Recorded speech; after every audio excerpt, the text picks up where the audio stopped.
сайри олам. нигоҳе ба мавзӯъҳои таърихии ҷаҳон. сайри олам. назаре ба фарҳанг, тамаддун ва маданияти волои инсоният. сайри олам. тамошои манзараҳои дилфиреби сайёра.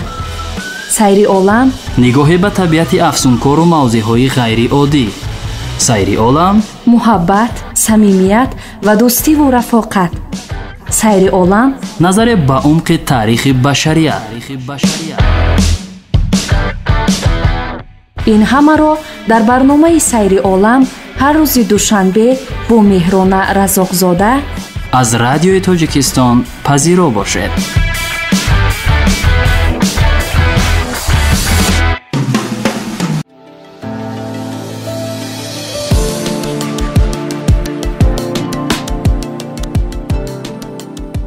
бузургон манфиати сафар карданро пеш аз ҳама дар он гуфтанд, ки доираи тафаккури инсонро васеъ менамояд ва ҷаҳонбинии касро ғанӣ мегардонад, чун ҳар як сафар имкон медиҳад, ки инсон бо фарҳангҳои гуногун шинос шавад, таҷрибаи нав ба даст оварад ва дарки амиқтари зиндагӣ пайдо кунад.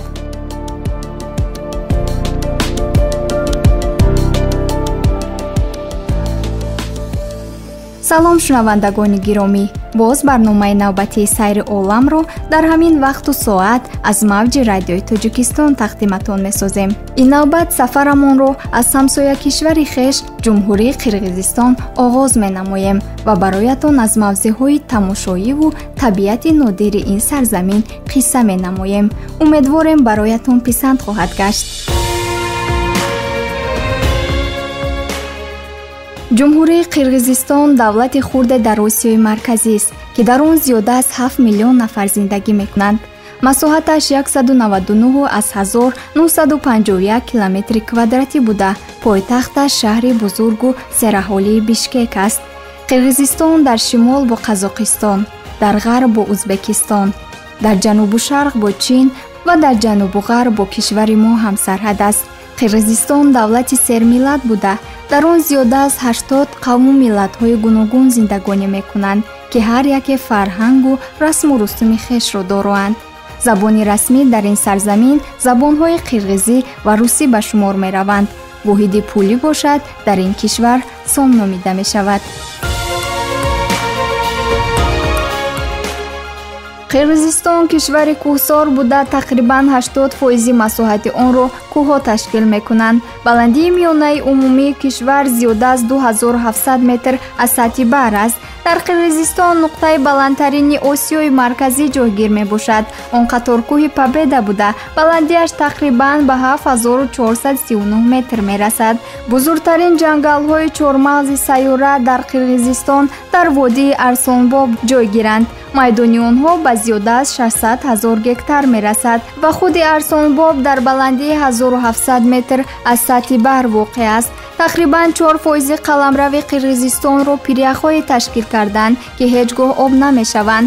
калонтарин кӯли кишвари Қирғизистон Исиқкӯл мебошад. ин кӯл дар миёни чуқуртарин кӯлҳои ҷаҳон ҷойи ҳафтумро ишғол мекунад. он дар баландии 1609 метр аз сатҳи баҳр ҷойгир буда, чуқурии миёнааш ба беш аз 700 метр мерасад. далели ҷолибе дар бораи ин кӯл мавҷуд аст, ки кайҳонавардоне аз парвоз баргаштанд мегӯянд ғайричашмдоштарин объекти аз кайҳон дар сатҳи замин барои онҳо намоён шуда на девори бузурги Чин ё пирамидаҳои Хеопс, балки ин кӯли баландкӯҳи Қирғизистон Исиқкӯл будааст ва Исиқкӯл аз кайҳон ба чашми инсон шабоҳат доштааст. шумораи сайёҳоне, ки ҳамасола ба Қирғизистон меоянд, тақрибан ба аҳолии ин кишвар баробар аст. оё медонед пули миллии Қирғизистон дар Фаронса ва Малта чоп мешавад? коғази махсусе, ки аз он соми қирғизӣ тайёр карда мешавад, дар Британияи Кабир ва Фаронса истеҳсол мегардад. дар кишвари Қирғизистон кӯли нобудшаванда мавҷуд аст. ин кӯл Мерцбахер ном дорад. асрори он дар ин аст, ки кӯл ҳар тобистон ба вуҷуд омада, тақрибан дар моҳи август ба дарёи Инилчек ҷорӣ шуда нобуд мешавад. чунин кӯлҳо дар Исландия, Швейтсария ва Гренландия низ мавҷуданд, вале олимон то ҳол фаҳмида наметавонанд, ки чаро ва чӣ тавр ин ҳодиса рӯй медиҳад.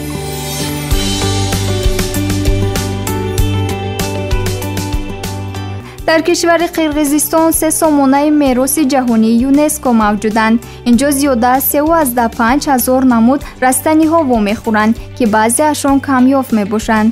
масалан, айгул нави гуле мебошад, ки ба ҷуз дар қаламрави Қирғизистон онро дар ҳеҷ куҷои дигар дидан ғайриимкон аст. аз ин рӯ айгул ба китоби сурх шомил гаштааст. пойтахти Қирғизистон шаҳри Бишкек 3 маротиба номи худро иваз намудааст ва номи кунунии худро пас аз пошхӯрии Иттиҳоди Шӯравӣ гирифтааст. қирғизҳо то ҳол аз хаймаҳо истифода мебаранд ва хайма ҷузъи муҳими фарҳанги онҳо мебошад.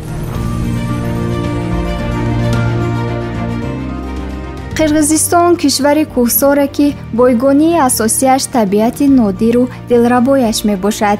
ин сарзамин зодгоҳи 3 сомонаи мероси ҷаҳонии ЮНЕСКО, ватани чормағзу макони растаниҳои нодир аст. инҷо метавон аз ҷангалҳои бекарон, дарёву кӯлҳои кӯҳӣ, шаршараҳо, чашмаҳои гарм, қуллаҳои дастнорас, манотиқи биёбонӣ ва пиряхҳо дидан намуд.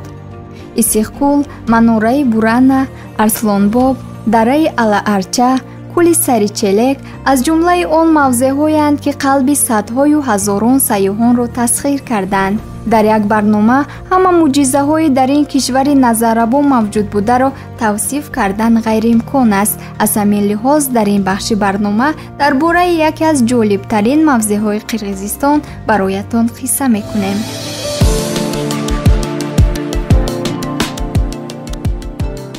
алаарча яке аз боғҳои миллӣ ва макони беҳтарини сайёҳии Қирғизистон мебошад, ки чанд соли охир ба ҷои пайваста меомадаи сайёҳон табдил ёфтааст. ин боғи табиӣ дар масофаи ҳамагӣ 40 километр дуртар аз пойтахти мамлакат шаҳри Бишкек ҷойгир аст ва бо табиати ҳайратангез, кӯҳҳои осмонбӯс, пиряхҳои азим ва гуногунии набототу ҳайвоноти худ машҳур мебошад. азбаски ин ҷо ҳар қадам дарахтони арча мавҷуданд, минтақаи муҳофизатшаванда алаарча номида шудааст, ки маънояш арчаҳои рангу ранг мебошад. ин боғ соли 1976 таъсис ёфта, ҳудуди он беш аз 16000 гектарро ташкил мекунад.